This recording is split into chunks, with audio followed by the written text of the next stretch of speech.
कभी सोचा है कि एक कंपनी जो सिर्फ मुनाफे की तलाश में आई थी, वो दुनिया के सबसे अमीर इलाकों में से एक पर राज कैसे करने लगी?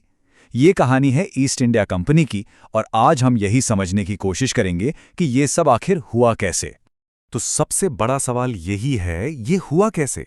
मतलब कुछ मुट्ठी भर व्यापारी और एक पूरा का पूरा उपमहाद्वीप, ये कैसे हो गया? चलिए आज इसी पहेली को सुलझाते हैं। इस पूरी कहानी को समझने के लिए हम इसे 4 हिस्सों में देखेंगे। सबसे पहले बात करेंगे प्लासी के उस मशहूर षड्यंत्र की, फिर चलेंगे बक्सर की जंग पर, इसके बाद देखेंगे कि कैसे एक बिल्कुल नया सिस्टम बनाया गया, और आखिर में इन सब ने मिलकर कैसे एक साम्राज्य की नींव रखी। तो चलिए शुरू करते हैं पहले हिस्से से, प्लासी का षड्यंत्र। एक ऐसी लड़ाई जो मैदान में कम और बंद दरवाजों के पीछे ज्यादा लड़ी गई थी। असल में ये गोलियों से नहीं बल्कि धोखे से जीती गई थी। अच्छा, उस वक्त के भारत के बारे में जरा सोचिए। 18वीं सदी का आधा वक्त बीत चुका है। मुगल साम्राज्य जो कभी इतना ताकतवर था, अब कमजोर पड़ रहा है। और बंगाल तो उसका सबसे अमीर सूबा था, दौलत और व्यापार से लबालब, लेकिन सियासत में बड़ी उथल-पुथल थी।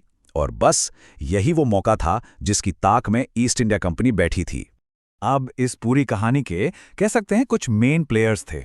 एक तरफ थे बंगाल के नौजवान नवाब सिराजुद्दौला, दूसरी तरफ था ब्रिटिश ईस्ट इंडिया कंपनी का कमांडर रॉबर्ट क्लाइव, और इन दोनों के बीच में था एक बहुत ही अहम किरदार, मीर जाफर, सिराजुद्दौला का अपना सेनापति, जिसके मन में खुद नवाब बनने का सपना पल रहा था। और हाँ, एक और किरदार थे, जगत सेठ, उस वक्त के बहुत बड़े और असरदार बैंकर। अब अगर सिर्फ ताकत की बात करें तो कोई मुकाबला ही नहीं था। कहाँ नवाब सिराजुद्दौला की 50,000 की फौज और कहाँ रॉबर्ट क्लाइव के महज 3,000 सिपाही। मतलब साफ था, अगर आमने सामने की जंग होती तो अंग्रेजों की हार पक्की थी। तो रॉबर्ट क्लाइव ये बात अच्छी तरह से जानता था कि सीधी लड़ाई में तो वो टिक नहीं पाएगा।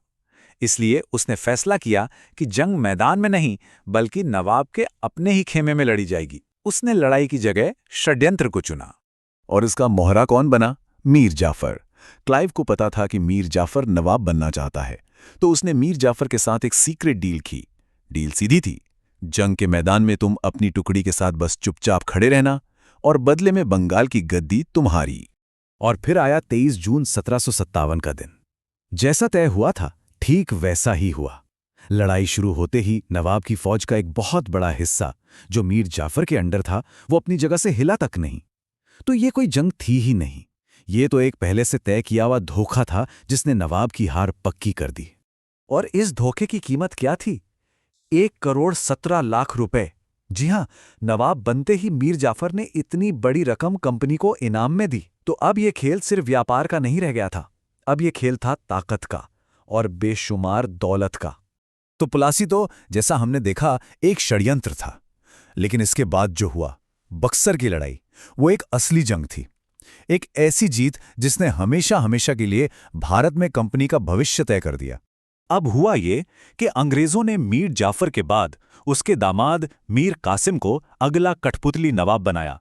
उन्हें लगा कि ये भी उनके इशारों पर नाचेगा। लेकिन मीर कासिम ने आज़ादी से काम करने की कोशिश की।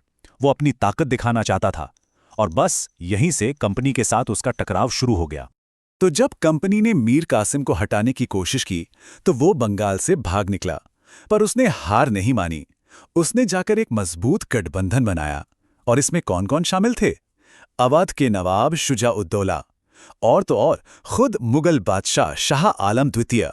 ये कंपनी के लिए अब तक की सबसे बड़ी चुनौती थी। और फिर वो दिन आया, 22 अक्टूबर 1764।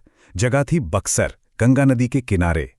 एक तरफ थी कंपनी की फौज जिसका लीडर था हेक्टर मुनरो, और दूसरी तरफ था ये बड़ा भारतीय गठबंधन।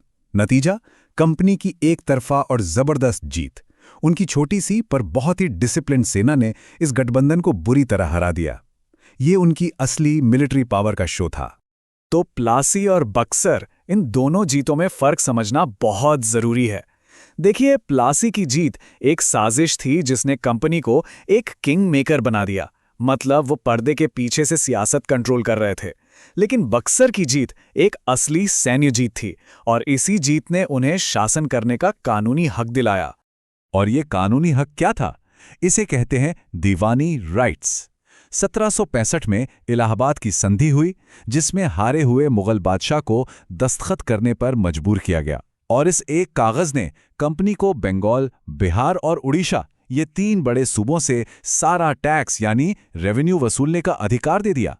सोचिए, रातों रात एक ट्रेडिंग कंपनी एक सरकार बन गई। ठीक है, तो जंग जीत ली, इलाका भी मिल गया, लेकिन अब असली काम शुरू होना था, शासन चलाने का। अब कंपनी को एक व्यापारी की तरह नहीं, बल्कि एक सरकार की तरह काम करना था, और ये बड़ा काम अपने हाथ में लिया गवर्नर जनरल वॉरेन हेस्टिंग्स ने। हेस्टिंग्स ने जब काम संभाला तो सबसे पहले उसने उस वक्त की कंफ्यूजिंग ड्यूअल गवर्नमेंट को खत्म किया। ये 1772 की बात है। इस सिस्टम में होता ये था कि नवाब भी था और कंपनी भी, और किसी को ठीक से पता नहीं था कि असली पावर किसके पास है। बड़ा केओस था। तो हेस्टिंग्स ने इस सिस्टम को बंद किया और सारा कंट्रोल सीधे कंपनी के हाथ में ले लिया। इसके बाद उसने एक पूरे एडमिनिस्ट्रेटिव सिस्टम की नींव रखी। हर जिले में नई अदालतें खोली गईं, सिविल मामलों के लिए दीवानी और क्रिमिनल मामलों के लिए फौजदारी। ब्रिटिश जजों को मदद करने के लिए संस्कृत पंडितों और इस्लामी काजियों से कहकर स्थानीय कानूनों को एक जगह लिखवाया गया। टैक्स कलेक्शन का सिस्टम भी सुधारा गया, और तो और एडमिनिस्ट्रेशन के लिए अफसर तैयार करने के लिए 1781 में कलकत्ता मदरसा भी खोला। तो ये सिर्फ छोटे-मोटे बदलाव नहीं थे। वॉरेन हेस्टिंग्स के इन सुधारों ने असल में उस मजबूत ढांचे को तैयार किया जिस पर अगले लगभग 200 सालों तक ब्रिटिश राज टिका रहा। तो चलिए अब इन सारी कड़ियों को जोड़ते हैं और देखते हैं कि कैसे सिर्फ 30 सालों के अंदर एक ट्रेडिंग कंपनी एक साम्राज्य में तब्दील हो गई। अगर हम इस सफर को देखें तो ये बहुत तेजी से हुआ। 1757 में प्लासी हुआ, जहां साजिश से किंगमेकर बन गए। फिर 1764 में बक्सर, यहां उन्होंने अपनी मिलिट्री की ताकत दिखाई। अगले ही साल 1765 में इलाहाबाद की संधि से उन्हें टैक्स वसूलने का कानूनी अधिकार यानी दीवानी मिल गई। और फिर 1772 से वॉरेन हेस्टिंग्स ने एक असली सरकार का पूरा ढांचा ही खड़ा कर दिया। तो एक बात तो साफ है, कंपनी का ये उदय कोई हादसा नहीं था। ये एक सोची समझी स्टेप बाय स्टेप प्रोसेस थी। शुरुआत हुई सियासी दांवपेच से, फिर आई सैन्य जीत, और आखिर में पूरे एडमिनिस्ट्रेशन पर कब्जा। हर एक कदम अगले कदम की तैयारी था। और यहीं पर आकर एक बड़ा सवाल खड़ा होता है, क्या ये सब सिर्फ व्यापार को बढ़ाने के लिए किया गया एक बड़ा दांव था, या फिर शुरू से ही एक साम्राज्य खड़ा करने का इरादा था? ये एक ऐसा सवाल है जिस पर आज भी इतिहासकार बहस करते हैं।